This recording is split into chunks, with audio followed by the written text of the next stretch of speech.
గౌరవ మాజీ ముఖ్యమంత్రి గారు పోలీసు ఉన్నతాధికారులకు సైతం నేరుగా హెచ్చరికలు జారీ చేస్తా ఉన్నారు. మేము భవిష్యత్తులో వస్తాం, మేము చేస్తామంటే ప్రభుత్వ పోలీసు ఉన్నతాధికారులను కూడా బెదిరించే స్థాయికి వెళ్ళిపోయారు. నీకు ఇప్పుడు చాలా సింపుల్ విషయం చెప్తానమాట. అది వినగానే డింగ్ మన జ్ఞానబలి పెరిగిపోద్ది నీకు. Flash back. ఈ పోలీసులు కూడా గుర్తుపెట్టుకోవాలి, శిక్ష ప్రకారం మిమ్మల్ని కూడా బొక్కలో పెడతా. I'm not going to leave you. ఎందుకంటే మీ పోలీసులు వదిలిపెట్టే పరిస్థితి.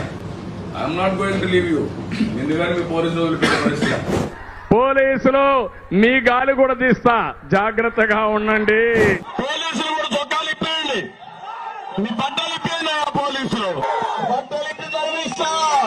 ఇదొక చిన్న శాంపుల్ మాత్రమే. ఇలాంటి చాలా ఉన్నాయి. ఇంకా ఏ అధికారి కూడా, ఏ రాజకీయ నాయకుడు కూడా పోలీస్ అధికారులు కానీ ఒక పోలీస్ కానిస్టేబుల్ దగ్గర నుంచి ఉన్నత పోలీస్ అధికారి వరకు బెదిరిస్తే ఉపేక్షించదు.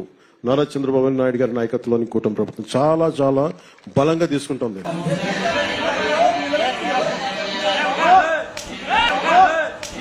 దీనికి మీరు ఏమంటారు సార్?